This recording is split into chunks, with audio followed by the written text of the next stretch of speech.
मतलब इसका सीधा सा ये है कि जो हमारे पुलिस का कानून अंग्रेजों का है, Indian police act 18 tax act 1860 में बना अंग्रेजों का है, 1840 के कानून अंग्रेजों के, सभी पुलिस के कानून, सीपीसी सिविल प्रोसीजर कोड के कानून की बात करें वो सब अंग्रेजों के जमाने का। और एक हंसी की बात आपसे कहूंगा, हम हमारे खासदार को चुनकर भेजते हैं लोकसभा, हम हमारे आमदार को चुनकर बैठेंगे, बहस करेंगे, लेकिन ड्राफ्टिंग नहीं कर सकते, लिख नहीं सकते कानून, वो सेक्रेटरी करेगा। और सेक्रेटरी क्यों करेगा? क्योंकि अंग्रेजों द्वारा तैयार किया जाता है सेक्रेटरी, क्योंकि उसके लिए कानून है इंडियन सिविल सर्विसेज एक्ट 1860 का। तो अंग्रेजों ने कहा कि कानून को लिखने वाले तो वही होंगे जो अंग्रेजों के लोग हैं, बहस करने वाले भारतीय हो सकते हैं, लेकिन संशोधन करना पड़े तो अंग्रेज ही करेंगे, भारतवासी नहीं करेंगे। इतने स्तर पर हमारे यहाँ गुलामी है, सिस्टम हमारा नहीं है, अंग्रेजों का है। अब समस्या क्या आती है? हम भारतवासी हैं, हमारा सिस्टम विदेशी है, हम भारतवासी हैं, हमारे कानून विदेशी हैं, हम भारतवासी हैं, हमारे सिस्टम को चलाने वाले लोग विदेशी हैं, तो हमारा उनका झगड़ा होता रहता है हमेशा। और ये झगड़े में से करप्शन पैदा होता है। तो आपने जो सवाल कहा कि करप्शन कब खत्म हो जाएगा, करप्शन अगर पूरी तरह से खत्म करना है तो दो मार्ग हैं हमारे पास। या तो हम सब भारतवासी अपने सिस्टम के अनुसार अपने को बदलें, हमारा सिस्टम विदेशी है, हम मन से सब विदेशी हो जाएं, तब रास्ता ठीक चलेगा। और या हमारे सिस्टम को अपने मन के अनुसार बदल लें, हम अपने सिस्टम को स्वदेशी कर लें, भारतीय कर लें, लोकल बना लें, इंडियन कर लें। तो या तो सिस्टम को अपने मन के अनुसार बदलें और या अपने को सिस्टम के अनुसार बदलें। मैं बहुत सरल तरीके से ये उदाहरण समझाना चाहता हूं आपको, माफ करना ये उदाहरण देने के लिए, लेकिन समझ में आए इसलिए आपको ये उदाहरण दे रहा हूं। दो पति पत्नी हैं, नई नई शादी हुई है, पत्नी एक विचार की है, पति दूसरे विचार का है, नई शादी हुई है। अब दोनों के बीच में अंडरस्टैंडिंग अच्छे से अच्छी हो, तब पत्नी और पति आराम से अपने काम को कर पाएंगे। तो अंडरस्टैंडिंग अच्छी हो तो क्या होना है?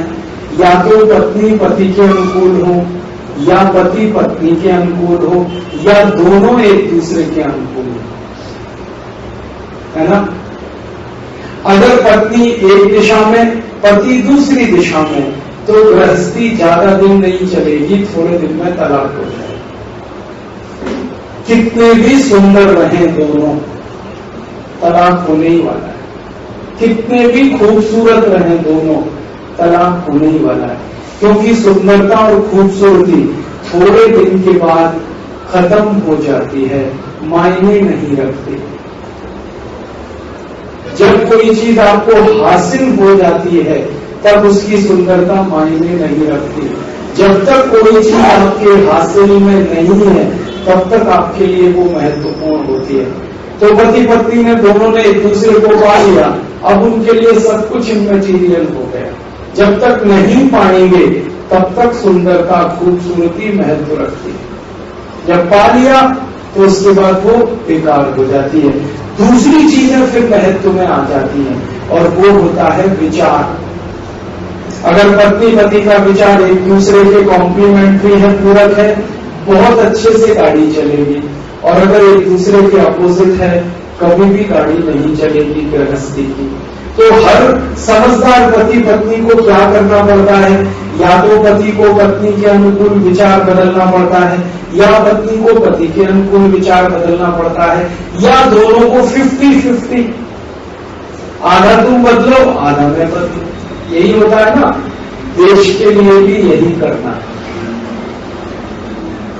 समझ में आया? हमारा मन जैसा है वैसा हमारा हम सिस्टम बना लें, ये एक रास्ता है। या सिस्टम जैसा अपना मन बना ले, दूसरा रास्ता है, या 50-50 कर ले। और जिस दिन हम ये कर पाएंगे उसी दिन करप्शन खत्म हो जाएगा। समझ में आया? करप्शन कुछ स्तर पे कंट्रोल होगा, कानून बनाने से कंट्रोल होगा, खत्म नहीं होगा। शब्द पे ध्यान देना। भारत स्वाभिमान की तरफ से हम बात करते हैं कि कल को हम देश में पार्लियामेंट में कानून बना देंगे और वो कानून ये होगा कि जो करप्शन करेगा उसको फांसी की सजा। इससे करप्शन कंट्रोल होगा, खत्म नहीं होगा। आपको एक बात तो अच्छे से समझती है, किसी बीमारी का क्योर होना और बीमारी का कंट्रोल होना दोनों में अंतर है ना। ब्लड प्रेशर को हम कंट्रोल कर सकते हैं, ब्लड प्रेशर के साथ डायबिटीज को कंट्रोल कर सकते हैं, लेकिन ब्लड प्रेशर और डायबिटीज को क्योर करना ये बिल्कुल अलग बात है। करप्शन को कंट्रोल कर सकते हैं कानून बनाकर, लेकिन करप्शन को खत्म करना ये बिल्कुल अलग बात है। करप्शन खत्म तब होगा जब आपका सिस्टम आपके अनुसार चलेगा या आप सिस्टम के अनुसार चलेगा। अब भारतवासियों के बारे में एक बात बहुत स्पष्ट है कि भारतवासी कभी भी सिस्टम के अनुसार नहीं चल सकते, क्योंकि हमारे स्वभाव में नहीं है। हम अपने अनुसार सिस्टम बना सकते हैं, सिस्टम के अनुसार हम नहीं चल सकते। कारण अंग्रेजों ने 250 साल यही कोशिश की, मार के पीट के हमको अपने अनुसार बनाना चाहा अंग्रेजों ने, वो सफल नहीं हो पाए। और लोगों का उदाहरण मैं आपको क्यों दूं? मैं तो पोर्चुगीज लोगों का उदाहरण आपको दूं तो आपको जल्दी समझ में आएगा। गोवा को पुर्तगालियों ने 450 साल अत्याचार करके पोर्चुगीज तरीके से चलाना चाहा, लेकिन गोवा नहीं चला। अगर गोवा पोर्चुगीज तरीके से चल गया होता तो गोवा कभी भी आजाद नहीं होता। क्या मुश्किल थी? क्यों हम आजादी के लिए लड़ रहे थे? आपको मालूम है देश तो पहले आजाद हो गया, गोवा तो बाद में आजाद हुआ, क्योंकि गोवा के लोगों के दिल में कसक थी कि हम पोर्चुगीज तरीके से नहीं चल सकते। और पोर्चुगीज लोगों ने 450 साल पूरी ताकत लगाई आपको अपने तरीके से चलाने के लिए, लेकिन आप नहीं चले। मतलब मैं साफ साफ अगर कहना चाहूं, 450 साल की गुलामी में भी गोवा ईसाई नहीं बना। 450 साल कोई छोटा मोटा समय नहीं होता, बहुत बड़ा समय होता। 450 साल में कम से कम 40 पीढ़ियां जवान होके मर गई, लेकिन हम सब ईसाई नहीं बने, हम सब पोर्चुगीज नहीं बने, क्योंकि हमारे दिल में भारतीयता जीवित थी। अंत में हमने क्या किया? अपनी भारतीयता को ताकत से बाहर निकाला और गोवा से पुर्तगालियों को भगा लिया, और हमने ये कोशिश की कि हम भारतीय ही रहें। मैं कहना जो चाहता हूं ना, मन नहीं बदलता, मन जो है ना स्थिर रहता है, वो बदलता नहीं। 450 साल की गुलामी हो या 1000 साल की गुलामी।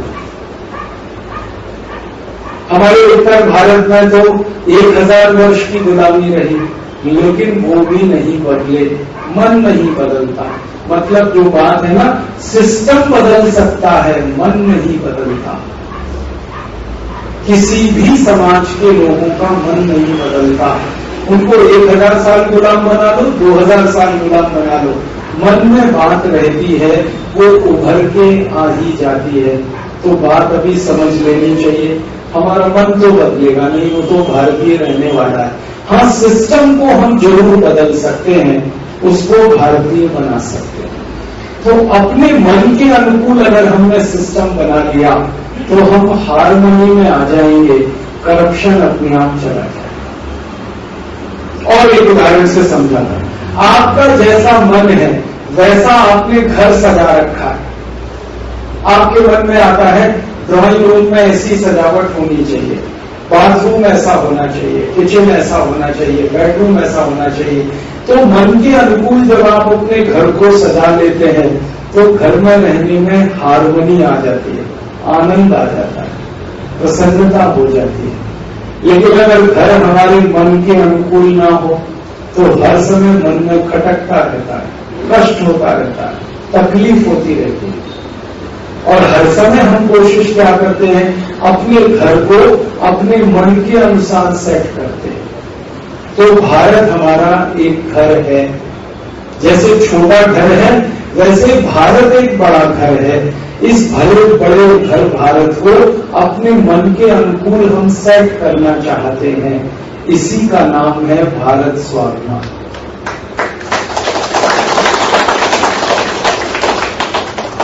और जिस दिन हम भारत को अपने मन के अनुकूल सेट कर लेंगे उसी दिन करप्शन खत्म हो जाएगा, उसी दिन बेरोजगारी खत्म हो जाएगी, गरीबी खत्म हो जाएगी, भूखमरी खत्म हो जाएगी, अशिक्षा की समस्या खत्म हो जाएगी, बीमारियां खत्म हो जाएंगी हमारी।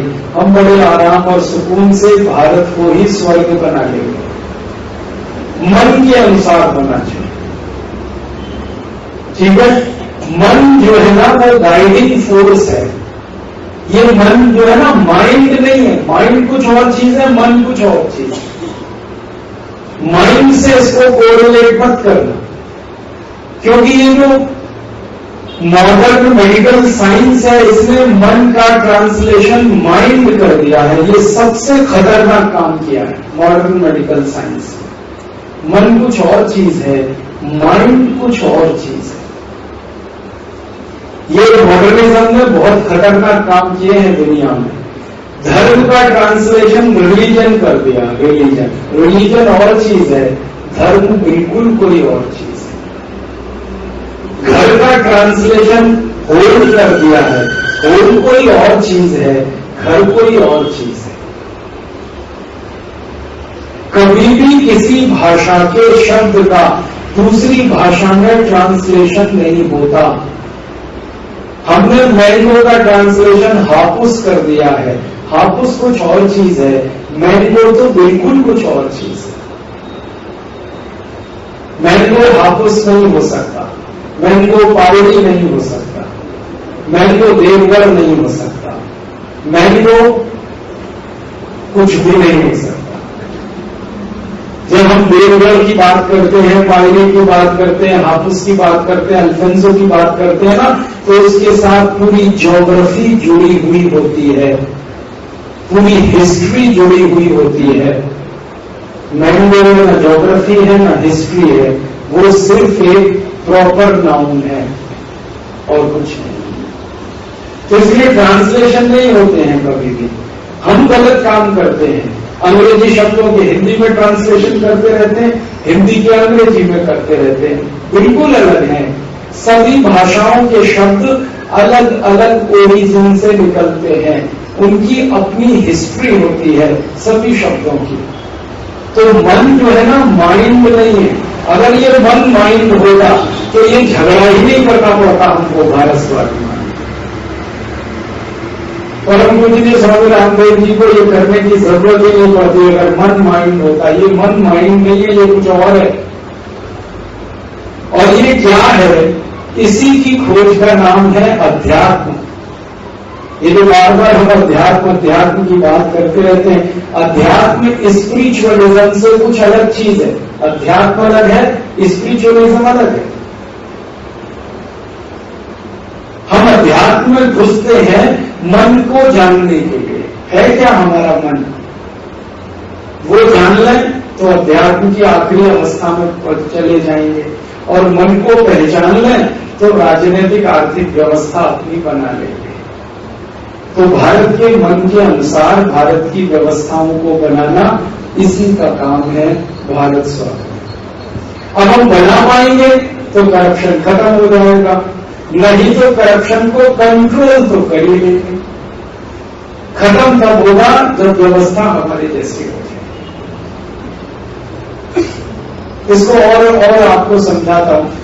आपके घर में मैं आया, थोड़ी देर के लिए कल्पना करें, मैं घुस गया आपके घर में जबरदस्ती, बंदूक लेके, दरवाजा खोलो, आपने डर के मारे दरवाजा खोल दिया, मैं घुस गया और मैंने पूरा घर तहस नहस कर दिया। जहां आपका पूजा घर था मैंने वहां टॉयलेट बना दिया। हंसना नहीं, अभी इसको सोच। जहां आपका पूजा घर था वहां मैंने टॉयलेट बना दिया। जहां आपका ड्राइंग रूम था वहां मैंने बेडरूम बना दिया।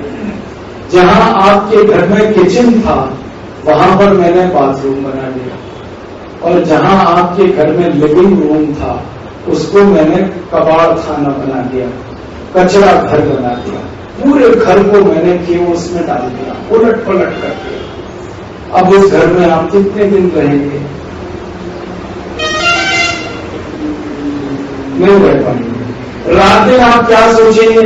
या तो ये सोचेंगे इस घर को छोड़ के भाग जाऊं, है ना, कोई दूसरा घर बनाओ, है ना, और या आप कहोगे कि मुझे मार के भगाओ, जिसने आके घर में ये सारा गड़बड़ कर दिया।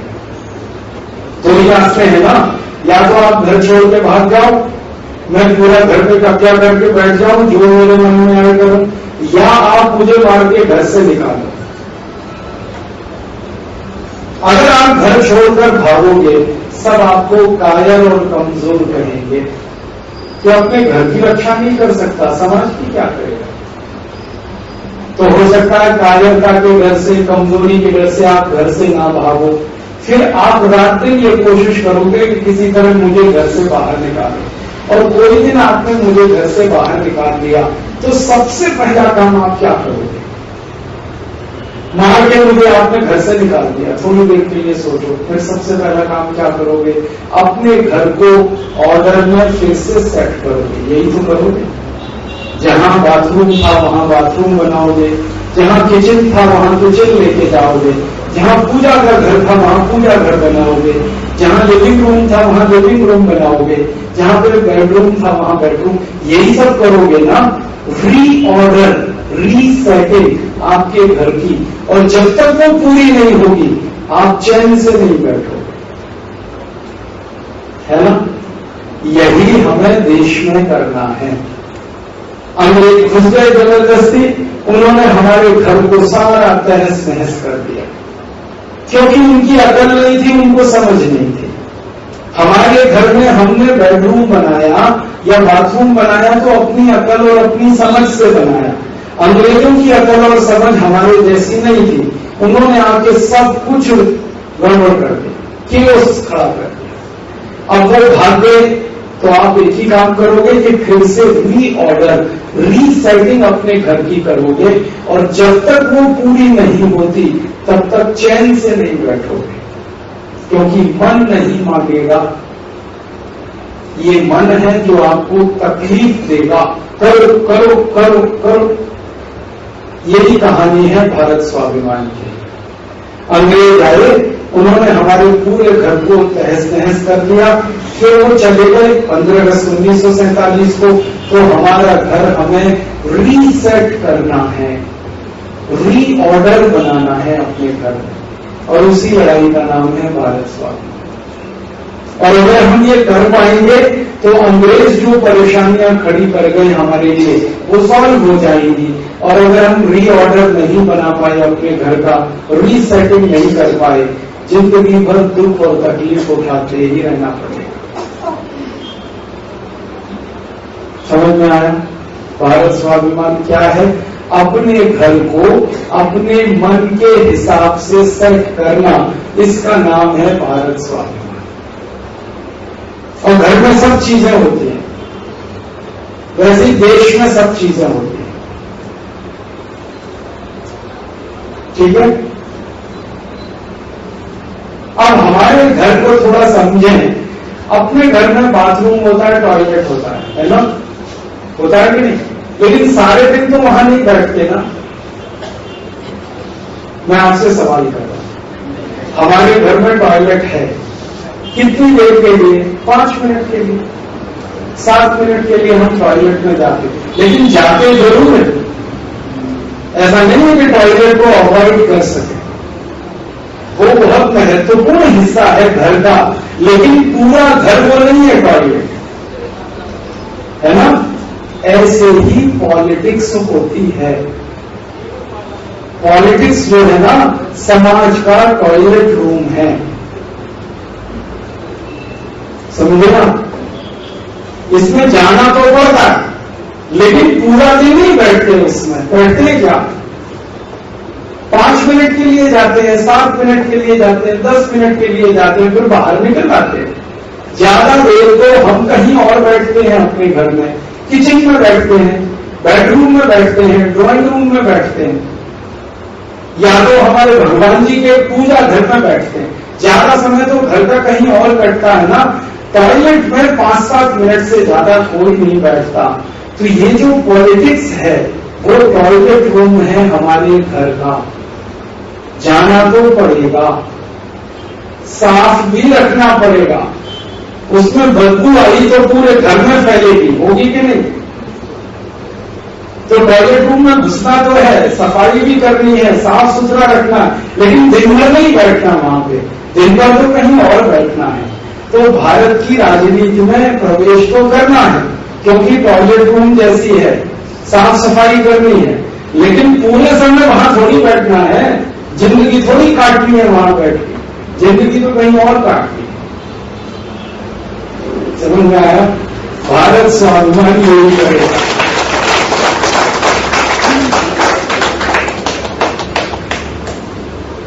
आपको इसमें हंसी आई? ये जो है ना, मैंने हंसते हुए गंभीर बात को समझाने की कोशिश की है। ये मेरी शैली है बात करने की। मैं किसी भी गंभीर बात को सरल तरीके से कहने की कोशिश करता हूं ताकि बैठ जाए। बाथरूम को, टॉयलेट को बहुत महत्व का स्थान है। हम उसे अवॉइड नहीं कर सकते। अगर उसको अवॉइड किया तो पूरे घर में बदबू फैल जाएगी। उसको साफ रखना पड़ेगा, स्वच्छ रखना पड़ेगा। तो पॉलिटिक्स वैसा ही है, इसको साफ करना पड़ेगा, स्वच्छ करना पड़ेगा, लेकिन पूरे दिन टॉयलेट में नहीं बैठना है। माने भारत स्वाभिमान जो शुरू हुआ वो 50 साल पॉलिटिक्स नहीं करेगा, ध्यान देना इस बात को। 50 साल पॉलिटिक्स नहीं करेगा, 5-7 साल 10 साल पॉलिटिक्स करके इसको साफ कर देना है, ताकि इसकी जो बदबू है, सड़ांध है, ये ठीक हो जाए। बाकी तो ज्यादा बड़ा दूसरा काम करना है। समझ में आया? हाँ, एक गाड़ी है GA03C 2284, ये रास्ते में खड़ी है। 2884, हाँ सॉरी 2884, 2884 रास्ते में खड़ी है, प्लीज हटा। तो बात तो समझ में आई? भारत स्वाभिमान क्या करने वाला है? भारत स्वाभिमान 5 साल, बहुत अधिक तो 10 साल, ज्यादा कहें तो 15 साल, इससे ज्यादा जरूरत नहीं पड़ेगी। 15 साल का कुछ पॉलिटिकल एजेंडा लेके बाथरूम, टॉयलेट को साफ सुथरा करके निकल जाने वाला है। बाकी काम तो आने वाली पीढ़ी करेगी, क्योंकि हमारा तो ज्यादा बड़ा दूसरा काम है। हमको तो समाज बनाना है, हमको तो आध्यात्म समझना है और दुनिया को समझाना है। पॉलिटिक्स छोटा सा पार्ट है, ठीक है? अब आप पूछिए, आप कुछ कह रही थी जी? आपके मुताबिक हम सब विदेशी बनते जा रहे हैं। आपने कहा कि हमारा टॉयलेट, कुछ हिस्सा, हाँ टॉयलेट, लिविंग रूम, रसोई घर, वैसे कानून, पॉलिटिक्स में, लेकिन हमारा मन भारतीय है आपने कहा, तो इस पर जरा प्रकाश डालिए। हाँ, और इसको थोड़ा स्पष्ट करता हूँ। मन हमारा भारतीय है, लेकिन जिन व्यवस्थाओं में हम रह रहे हैं वो कुछ कुछ विदेशी हो गई है। जैसे कानून विदेशी हो गया, घर का कुछ हिस्सा विदेशी हो गया। हमने अपने घर में मॉडर्न किचन ले आया, मॉडर्न बाथरूम ले आया, कमोड लगवा लिया, आदि आदि ये काम कुछ कुछ विदेशी हुए। ये जो काम हमने किए हैं अपनी व्यवस्थाओं में विदेशी होने के, ये अपने मन से पूछ के नहीं किए हैं, ये नकल में किए हैं। मन ने तो नहीं कहा कि ऐसा करो, लेकिन नकल करने की प्रवृत्ति इतनी तीव्र हो गई कि हमने मन की बात ही नहीं सुनी।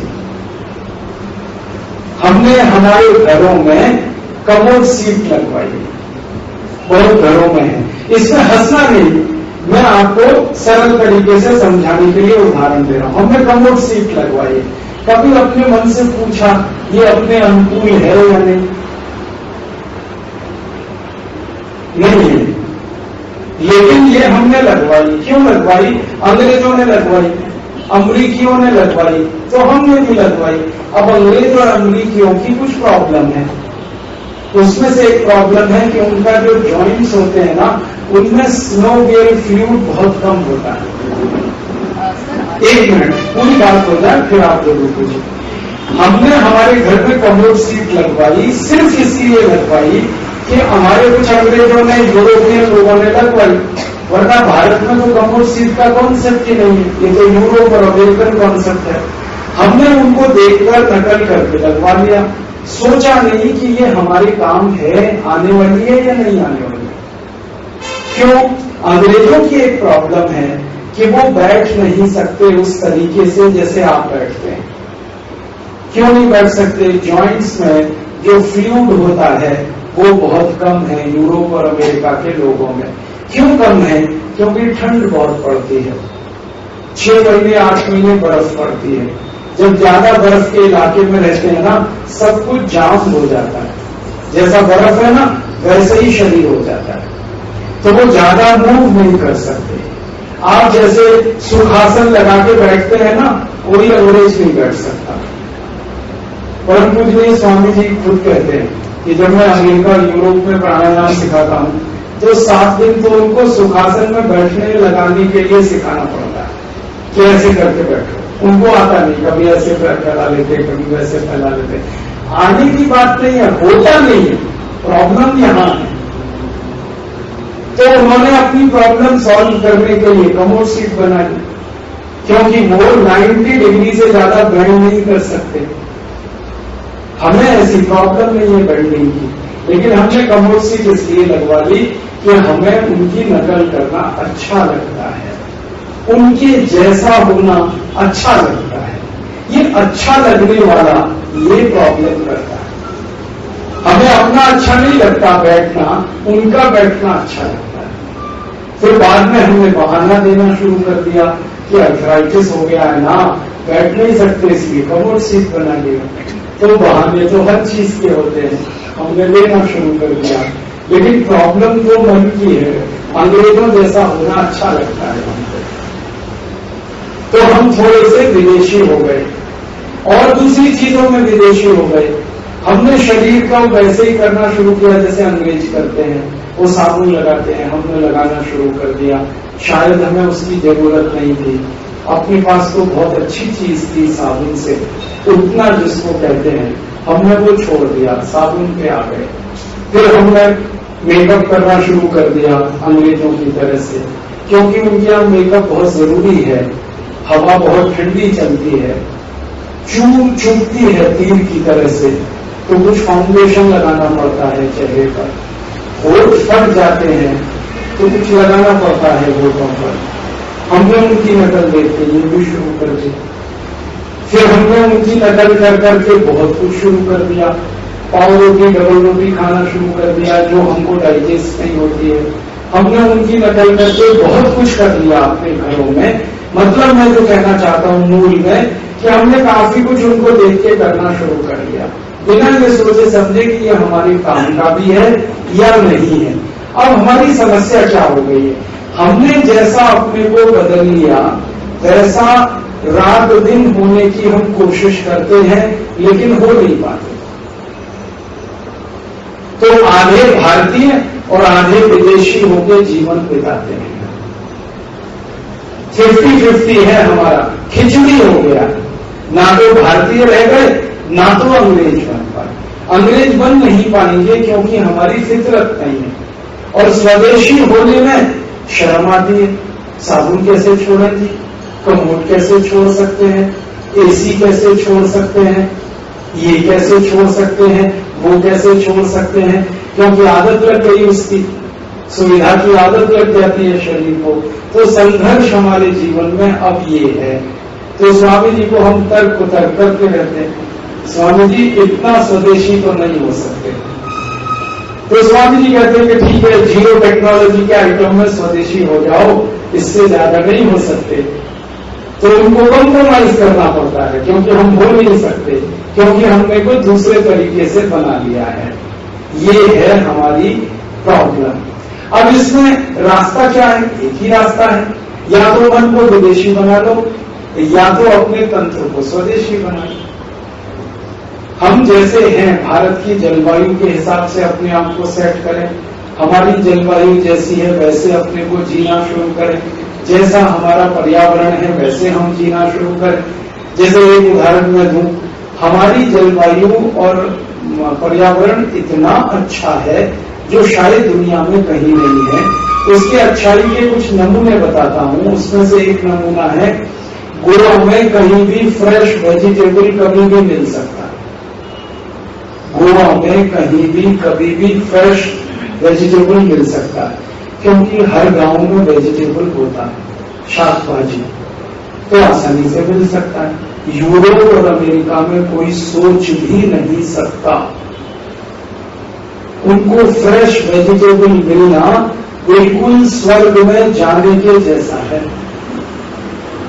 क्योंकि यूरोप और अमेरिका में कहीं भी फ्रेश वेजिटेबल होता नहीं, तो मिलने के चांस नहीं। तो जहां ताजा शाक भाजी नहीं मिलता, वहां शाक भाजी कितना भी पुराना मिले उसको फ्रीजर में रख के ही खाना पड़ेगा, तो उनको रेफ्रिजरेटर की बहुत आवश्यकता पड़ेगी।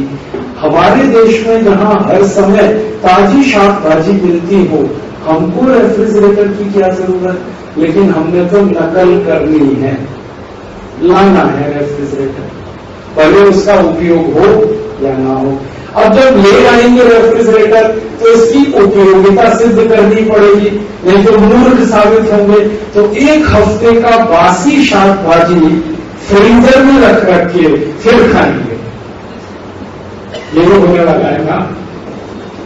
अब ताजी शाक भाजी मिलती है तो ताजा सब कुछ मिलता है, दूध ताजा मिलता है, यहां मालूम है।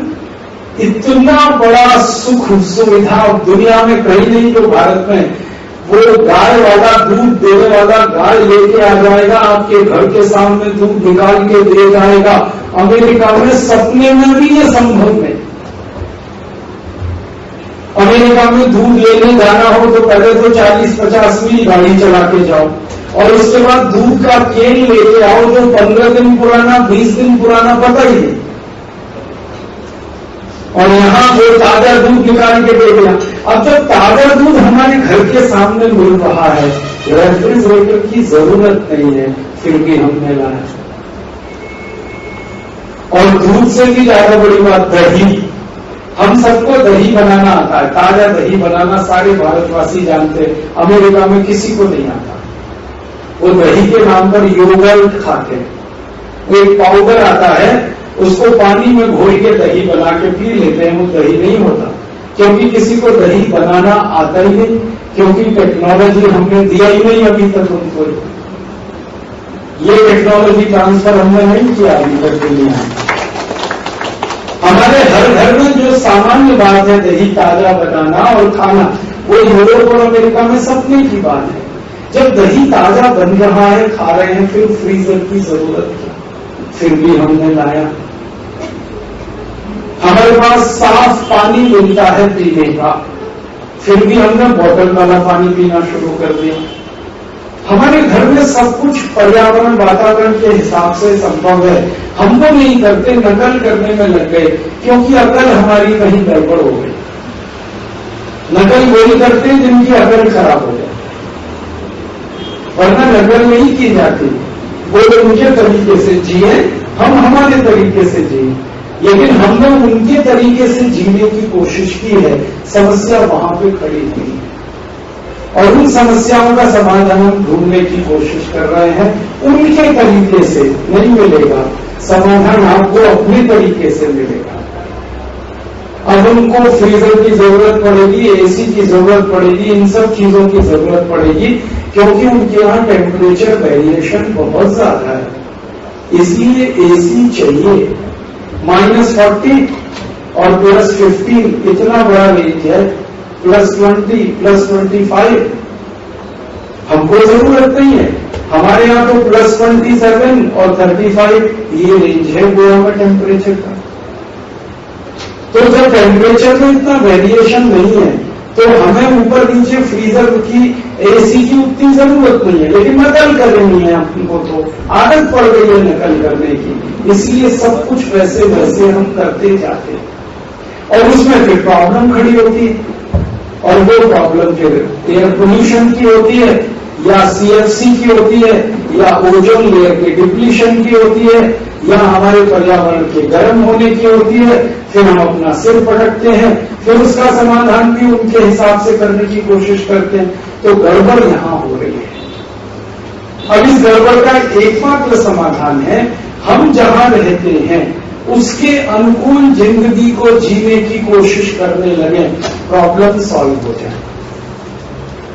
लेकिन हम जहां रहते हैं दूसरों के अनुकूल जीने की कोशिश करने लगे तो प्रॉब्लम से प्रॉब्लम बढ़ना शुरू हो जाए। तो भारत को यही करना चाहिए कि यूरोप और अमेरिका की नकल छोड़कर अपनी अकल लगा के चीजों को समझना और देखना चाहिए। क्या चाहिए हमें, क्या नहीं चाहिए, क्यों चाहिए, क्यों नहीं चाहिए, कितना चाहिए, कितना नहीं चाहिए, कैसे चाहिए, कैसे नहीं चाहिए। इतने से हमारी सभी प्रॉब्लम सॉल्व हो जाए।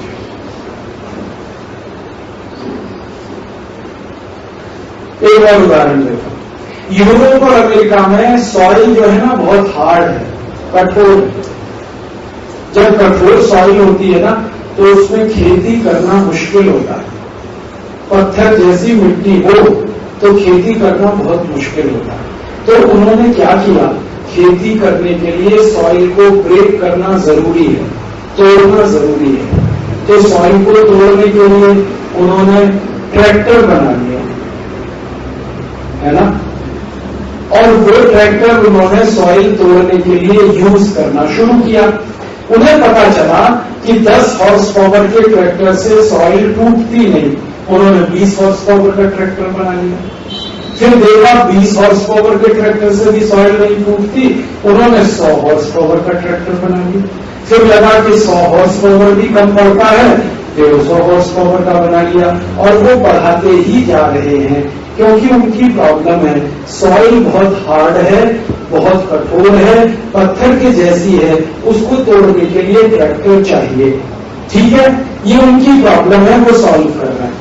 हमारे देश में क्या प्रॉब्लम है, हमको ट्रैक्टर क्यों चाहिए?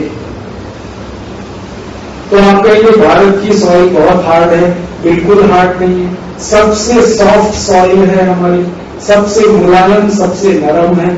हमको तो हल से ही सॉइल टूट जाती है और एक बैल हल चलाए उतने में ही सॉइल टूट जाती है। फिर हमको 100 हॉर्स पावर के ट्रैक्टर की जरूरत क्या, हमने नकल करके ले लिया उनसे। अब हम ट्रैक्टर के अनुसार अपने को एडजस्ट कर रहे हैं, ना कि सॉइल के अनुसार अपने को ठीक करना। तो हमारे किसानों को तकलीफें आ रही हैं। अब सॉफ्ट सॉइल पर ट्रैक्टर चलाओ इतना भारी, तो सॉइल धीरे धीरे हार्ड होने लगेगी और हार्ड होती हुई सॉइल को फिर तोड़ने के लिए ज्यादा बड़े ट्रैक्टर की जरूरत पड़ेगी। तो हम फंस गए ना विशियस सर्कल। ये है प्रॉब्लम। और एक प्रॉब्लम समझाता हूं, जब सॉइल हार्ड होती है तो उसको तोड़ने के लिए कुछ केमिकल्स चाहिए, यूरिया, DAP वही काम करते हैं। जब सॉइल बहुत सॉफ्ट होती है तो उसको यूरिया, DAP की जरूरत ही नहीं है, वो तो बिना यूरिया, DAP काम करने वाली सॉइल। तो हमने यूरिया, DAP भी उनकी नकल करके लाया, ट्रैक्टर भी उनकी नकल करके लाए। अब हाइब्रिड बीज हम लाए यूरोप से, सबसे पहले अमेरिका से लाए, फिर यूरोप से लाए हाइब्रिड बीज। हाइब्रिड बीज की विशेषता क्या है कि हाइब्रिड बीज का कोई भी पीक छोटा रहता है, बड़ा नहीं हो सकता। ठीक है, हमने छोटा पीक लगाना शुरू कर दिया। सोचा नहीं कि पीक जो है सिर्फ हमारे लिए नहीं है, जानवरों के लिए भी। तो हाइब्रिड सीड लाए, अब हमारा पीक तो छोटा रह गया। पहले पीक इतना ऊंचा होता था, गेहूं का जो पौधा होता था वो करीब करीब 8-10 फीट होता था। अब हमने उसको 2-2.5 फीट कर दिया, तो गेहूं का जो स्टेम पार्ट है, तना, वो कम हो गया, तो पौधों का जानवरों के लिए उपयोग कम हो गया, तो जानवरों के लिए फॉडर कम हो गया। अब जानवरों के लिए फॉडर कम हो गया तो जानवरों के भूखे मरने की नौबत आई, तो हमने उनका कत्ल करना शुरू कर दिया, क्योंकि फॉडर नहीं है हमारे पास। हमने अकल नहीं लगाई कि ये जो हाइब्रिड सीड है ये हमारे काम का नहीं है, ये यूरोप के काम का है, जहां पर जानवर बहुत कम होते हैं। भारत में जहां मनुष्यों के बराबर जानवर होते हैं, वहां तो पीक ऊंचा ही होना चाहिए, ताकि आप भी खा सकें, जानवरों का भी पेट भर सके। ये विदेशीकरण की मानसिकता, ये गड़बड़ है। नकल करना, अंधाधुंध नकल करना, बिना सोचे समझे यूरोप और अमेरिका को फॉलो करने की कोशिश करना, हम वही कर रहे हैं। हर जगह वही हो रहा है, जीवन के हर क्षेत्र में हम वही कोशिश कर रहे हैं। इसमें आप माफ करना मुझे, हमने जीन्स पहनना शुरू किया, क्यों? नकल किया अमेरिका यूरोप का जीन्स पहनना। अब अमेरिका यूरोप में जीन्स क्यों पहना जाता है वो समझना चाहिए। यूरोप और अमेरिका में काम करने के जो कंडीशंस है ना, बड़े खराब है। आपको मालूम है अमेरिका में कोई भी असेंबली लाइन पर कोई व्यक्ति बैठकर काम नहीं कर सकता, वो खड़े खड़े काम करना पड़ता है। अमेरिका की किसी भी फैक्ट्री को आप विजिट करिए और वहां काम करने वाले लोगों को देखिए, तो सब खड़े खड़े काम करेंगे, क्योंकि बैठ के काम करने की वहां परमिशन नहीं है। तो जहां पूरे दिन खड़े खड़े काम करना पड़ता है, 12 घंटे खड़े खड़े काम करना पड़ता है, वहां के कर्मचारियों को जीन्स पहनाई जाती है ताकि वो बैठ ना जाए। बैठ गए तो उनका सारा गड़बड़ हो जाएगी, असेंबली लाइन खराब हो जाएगी। इसलिए वो चतुर्थ क्लास कर्मचारियों को जो असेंबली लाइन पे रहते हैं जीन्स पहनाते हैं, और टाइट जीन्स पहनाते हैं, बैठ ना सके। और भारत में बिल्कुल उल्टा, यहां तो काम बैठ के ही किया जाता है, यहां तो खड़े होकर कुछ कर ही नहीं सकते। 2 मिनट के लिए खड़े हो जाओ किसी के नजदीक, वो तो नहीं कहेगा बैठ जा भाई, बैठ जा भाई, बैठ जा, बसा बसा बसा बसा। आप नहीं बोलोगे, आपके बाबा बोलेंगे, वो नहीं बोलोगे, आई बोलेगी, आई नहीं बोलेगी, ताई बोलेगी, ताई नहीं बोलेगी, कोई और बोलेगी, वो बसा बसा, बैठो बैठो बैठो, क्योंकि यहां खड़े रहने का कॉन्सेप्ट ही नहीं। इंडियन लाइफ स्टाइल में खड़ा होना सबसे खराब माना जाता है। या तो लेटो, या तो बैठो, या तो चलो, खड़े मत रहो, कोई रहने नहीं देगा खड़ा। जिसको आपसे कुछ लेना देना नहीं है वो भी कहेगा बसा भाई, बैठो, खाली बसा, खाली बसा, खाली बसा। दुकान पे भी आप गए कहीं सामान लेने, वो भी स्टूल दे देगा, भाई बैठो थोड़ी देर, क्योंकि यहां खड़ा रहना कॉन्सेप्ट में नहीं है। अब हम जहां खड़े होते नहीं किसी देश में, और जहां पूरा दिन खड़े रह के काम करना पड़ता है, दोनों में जमीन आसमान का अंतर है। वो जीन्स पहने उनको समझ में आता है, हम जीन्स पहनने लगे तो जबरदस्ती खड़ा रहना पड़ेगा, और टाइट जीन्स में तो बैठ ही नहीं पाएंगे, बैठेंगे तो फटने का डर रहेगा हर समय। सोच के करना, अकल से करना, फालतू में ऐसे ही नकल नहीं करना किसी। अब हम हमेशा बैठने वाले लोग हैं, देखो कैसे होता है, जीवन शैली से सब कुछ निकलता है। हमारी जो पोशाक है ना, ये जीवन शैली का हिस्सा है। अब महाराष्ट्र में ये जो खाली बसा वाला कॉन्सेप्ट है ना, ये बहुत गहरा है, और इस खाली बसा वाले कॉन्सेप्ट ने हमारी ड्रेस को डिजाइन किया है। हमारी जो महाराष्ट्रियन ड्रेस है ना, वो क्या है, या तो बहुत बड़ा पाजामा है ना, देखा तो टिपिकल मराठी पाजामा, इतना लंबा चौड़ा, क्यों? खाली बसा। और या तो वो धोती बांधते, लांग लगा के, क्यों? खाली बसा। या तो धोती में आसानी से बैठेंगे या लंबे पाजामे में, नहीं तो साड़ी में। ये मेरा भी पोशाक महाराष्ट्रियन नहीं है, ये मुसलमानों की नकल। हाँ, इसका जो मोहरिया है ना कम है, ये तो ज्यादा बड़ा होना चाहिए महाराष्ट्र के हिसाब से। खाली बसा। कल का पाजामा मेरा मराठी था, उसकी मोहरी बड़ी थी, ये तो नकल किया हुआ है मुसलमानों का। तो हमारे यहाँ बैठने का कॉन्सेप्ट चूंकि बड़ा है, उसी में से ड्रेस डिजाइन हुई है सारी की सारी ड्रेसेस हमारे कॉन्सेप्ट से जुड़ी होती है। अब अमेरिकन और यूरोपियन कॉन्सेप्ट अलग है, हमारा अलग है। तो गड़बड़ यहां होती है कि हम उनका नकल करके अपने में बिठाने की कोशिश करते हैं, तो मजाक लगता है, मूर्खता लगती है। हाँ, सुपर इडियोसिटी लगती है। अब भारत में गर्मी बहुत है, जहां गर्मी बहुत है वहां पर 3 पीस सूट और टाई कोई जरूरत नहीं। लेकिन भयंकर गर्मी वाले गोवा में कोई 3 पीस सूट और टाई पहन के जब निकले तो मेरा दिल करता है कि इसको कहूं सुपर इडियट।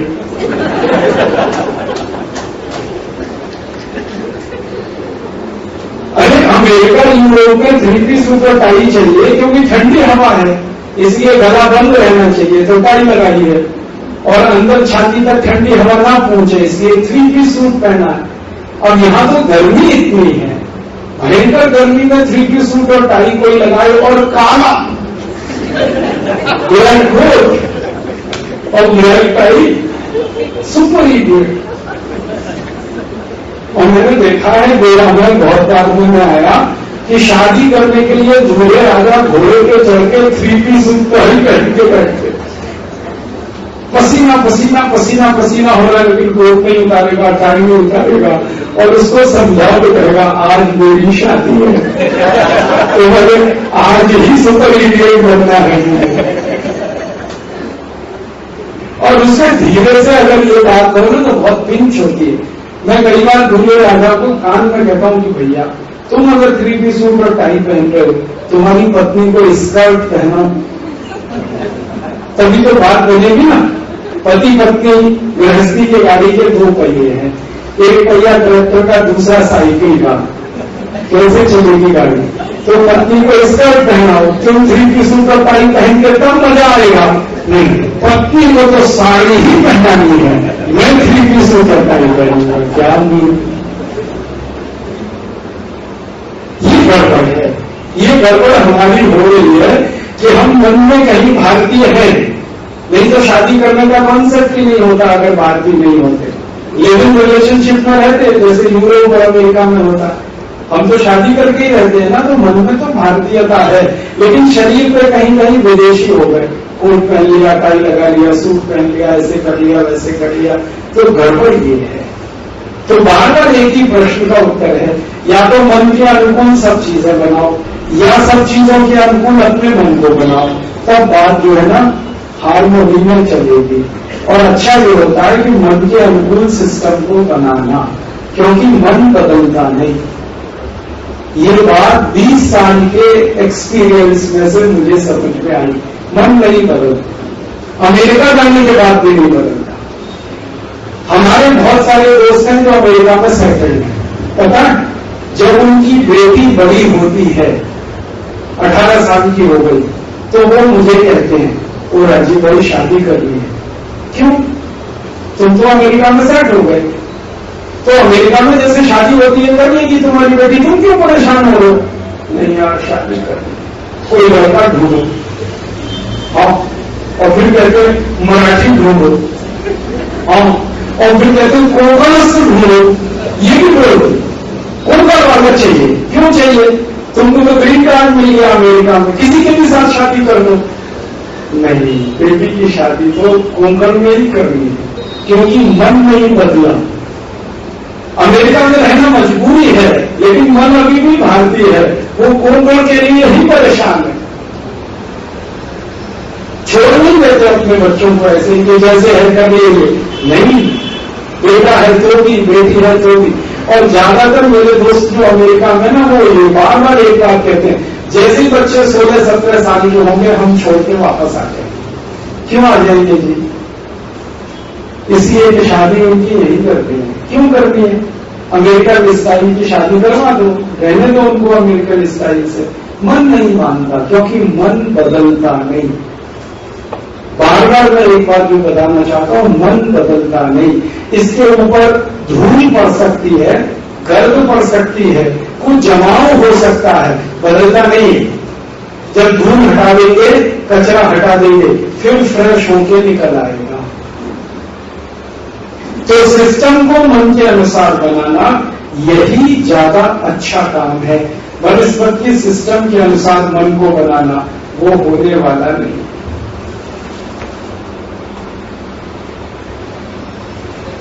जी अभी आपने बताया भारत स्वाभिमान का काम 5-10 साल तक है, 15 साल मैक्सिमम। उसके बाद में नहीं, पॉलिटिक्स वाला काम, भारत स्वाभिमान का काम तो सैकड़ों साल चलने वाला है। भारत स्वाभिमान ने अभी जो पॉलिटिकल एजेंडा उठाया है, इस पॉलिटिकल एजेंडे का काम अधिक से अधिक 15 साल में हो जाने वाला है। उसके बाद अध्यात्म में अभ्यास करना है बोला जी, वो कैसे करना है उसके बारे में? अध्यात्म का एक ही बड़ा बात कहा मैंने कि अपने मन को समझना, यही अध्यात्म। अब इस मन को समझने के लिए क्रियाएं बहुत सारी हैं। एक क्रिया है ध्यान में बैठना, ठीक है, और एक क्रिया है कर्म में डूब जाना। एक क्रिया है जो कर्म मार्ग की बात करती है, एक क्रिया है जो ज्ञान मार्ग की बात करती है। तो क्रियाएं उसकी अलग अलग हैं, समझना अपने मन को है। कोई साधु संत कहेंगे कि कर्म में डूब जाओ, कोई साधु संत कहेंगे आराम से बैठो ध्यान लगाओ, कोई साधु संत कहेंगे कुछ और स्थिति में जाओ। जाने के रास्ते अलग अलग हैं, पहुंचना कहाँ है? मन को पकड़ना, मन को समझना, मन को जीतना, ये है अध्यात्म। ठीक है। अब कोई शेतकरी के पास आप जाओ, उसको कहो जी आपको तो मन समझना चाहिए, वो कहेगा मैं समझने की कोशिश कर रहा हूं, नांगर चला रहा हूं, यही कोशिश कर रहा हूं।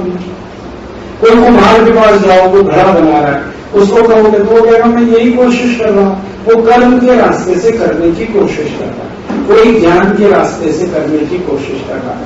एक कर्म का रास्ता, एक ज्ञान का रास्ता, जिसको जो पसंद आएगा वो उस पे जाएगा। नहीं समझना है? और एक बात ऐसा है, और उदाहरण से समझा। समर्थ गुरु रामदास का नाम सुना, संत ज्ञानेश्वर का नाम सुना, दोनों में क्या अंतर? क्या अंतर आपके हिसाब से? मेरे हिसाब से नहीं, आपके हिसाब। संत ज्ञानेश्वर को आप जानते हैं और समर्थ गुरु रामदास को भी जानते हैं, क्या अंतर? कुछ तो अंतर है ना, दोनों एक तो नहीं है ना, कुछ तो अंतर है। वो क्या है? रास्ते का अंतर है भैया, रास्ते का अंतर है। संत ज्ञानेश्वर ये कहते हैं कि ज्ञान को हासिल करो और बांटते जाओ तो मन को जीत लोगे। और समर्थ गुरु रामदास कहते कर्म करो और उस कर्म के फल से प्राप्त हो जाओगे मन की अवस्था को। रास्ते की भिन्नता है, जाना दोनों एक ही जगह चाह रहे हैं, तो ये रास्ते की ही भिन्नता है। अब संत ज्ञानेश्वर संत स्थिति के हैं, समर्थ गुरु रामदास सन्यासी स्थिति के हैं। जो सन्यासी होता है वो कर्म को मानता है, जो संत हो जाता है वो ज्ञान में डूब जाता है। ये है अंतर। हमारे भारत में एक परंपरा है संत परंपरा और एक परंपरा है सन्यासी परंपरा। संत परंपरा में संत ज्ञानेश्वर हुए, गाडगे महाराज हुए, या ऐसे हजारों नाम, कबीरदास हुए, सूरदास हुए, तुलसीदास हुए, मीराबाई हुई, ज्ञानदास हुए, रैदास हुए, ये सब संतों की परंपरा है। ठीक है, ये सब ज्ञान मार्गी हैं। और दूसरी परंपरा है सन्यासियों की, जैसे समर्थ गुरु रामदास हुए, स्वामी रामदेव हुए, उसके पहले महर्षि दयानंद सरस्वती हुए, स्वामी विवेकानंद हुए। ये सब सन्यासियों की परंपरा है।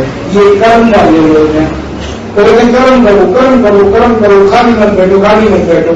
और उसी परंपरा में अपने परम पूजनीय स्वामी रामदेव जी हैं, वो भी खाली नहीं बैठने देते आपको। कभी क्लास लगाओ, योग करो, योग कराओ, योग करो, यही सब कहते रहते हैं ना। तो कर्म वाले हैं अपने गुरु, पहचान लो उनको। वो ज्ञान वाले होते तो कहते आराम से भजन करो, माला ले लो, जपते रहो। वो कहते नहीं, गांव में जाओ, क्लास लगाओ, भले 2 लोग क्लास में आए, फिर दूसरे गांव में जाओ, वहां क्लास लगाओ, फिर ये कर लो, फिर वो कर लो, फिर ऐसे कर लो, फिर वैसे। अरे खाली नहीं बैठने देंगे 1 मिनट आपको, क्योंकि सन्यासी खाली बैठता ही नहीं। वो लोग खुद खाली नहीं बैठेगा, आपको कैसे खाली बैठने देगा। समर्थ गुरु रामदास ऐसे ही थे। छत्रपति शिवाजी को हर समय कहते थे ऐसा करो, वैसा करो, ये कर लो, वो कर लो, तलवार चला लो, ये कर लो, वो कर लो। खाली नहीं बैठने दिया छत्रपति शिवाजी को। क्योंकि जो कर्म करता है ना, राज्य उसी का होता है। हमारे देश में बहुत गहरी बात कही गई। क्या कहा? महर्षि चाणक्य हुए, उन्होंने कहा दुनिया के सभी चीजों का मूल सुख है, सर्वस्य मूलम सुखम। ठीक है? सुखस्य मूलम धर्मम, धर्मस्य मूलम अर्थम, अर्थस्य मूलम राज्यम, राजस्य मूलम इंद्रिय निग्रहम। ये सूत्र है। सब सुखों का मूल है धर्म में, धर्म का मूल है अर्थ में, अर्थ का मूल है राज्य में, और राज्य का मूल इंद्रिय निग्रह में। तो सब सुख आएंगे धर्म से, तो धर्म स्थापित करो। धर्म आएगा अर्थ से, तो अर्थ अच्छा बनाओ। अर्थ आएगा राज्य व्यवस्था में से, तो राज्य व्यवस्था ठीक करो। और राज्य व्यवस्था के अंत में इंद्रिय निग्रह होगा। जितेंद्रिय हो जाओ तो सभी सुखों का भोग करोगे। ये सन्यासी परंपरा है। चाणक्य सन्यासी परंपरा वाले थे, तो चंद्रगुप्त को तैयार किया। समर्थ गुरु रामदास सन्यासी परंपरा वाले थे, तो छत्रपति शिवाजी महाराज को तैयार किया। स्वामी रामदेव सन्यासी परंपरा वाले थे, सरदार वल्लभ भाई पटेल को तैयार किया। महर्षि दयानंद सरस्वती सन्यासी परंपरा वाले थे, मंगल पांडे को तैयार किया। लाला लाजपत राय को तैयार किया। शहीद आजम भगत सिंह को तैयार किया। ये सन्यासी परंपरा का व्यक्ति चुप नहीं बैठता, और चुप बैठता तो संत हो जाता। संत में है, सन्यासी में अंतर है। तो भारत में ये कहा गया है कि सन्यास दीक्षा ज्यादा मुश्किल काम है, संत दीक्षा आसान काम। संत होना बहुत आसान है, सन्यासी होने में तकलीफ है। सन्यासी को तो राज्य भी ठीक करना है, अर्थ भी ठीक करना है, धर्म भी ठीक करना। संत को खाली एक चीज ठीक करनी है, ज्ञान को प्राप्त करना है, बस, और कुछ करना ही नहीं। इसलिए संत जो है ना, अपनी पूजा कराता है। सन्यासी दूसरों के लिए मरता। तो अभी आपको संत नहीं होने देंगे, हम सन्यासी रहेंगे।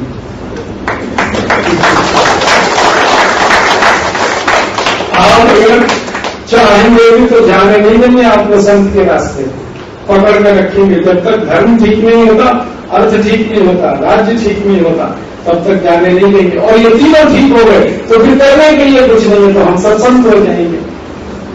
तब भारत स्वाभिमान दूसरा चलेगा। ठीक है? देशी भाषा में सारी शिक्षा, जो विचार आगे रहा है, इसके बारे में थोड़ा देखिए, शिक्षा का मूल अर्थ क्या है। अब देखो, 2 बात कहता हूं फिर से। संत परंपरा में शिक्षा क्या होती है, सन्यासी परंपरा में शिक्षा क्या होती है। संत परंपरा में शिक्षा का मतलब है अपने को जानना, बस यही शिक्षा है। संत ज्ञानेश्वर की ज्ञानेश्वरी पढ़ो, पढ़ी आपने? जरूर पढ़ो। आप तो मराठी पढ़ सकते हो ना, मैंने तो हिंदी में पढ़ी है। मराठी मुझे बहुत अच्छी नहीं आती, हिंदी आती, तो मैंने हिंदी में पढ़ी है। तो उनकी जो शिक्षा की परिभाषा है संत ज्ञानेश्वर की, वो ये है अपने को जानो। और रास्ता कौन सा है? ज्ञान वाला। ठीक है? अब समर्थ गुरु रामदास की पढ़ो, दास बोध, राजगोर है ना, उसमें शिक्षा की परिभाषा क्या है? उसमें इतनी बड़ी परिभाषा है अपने को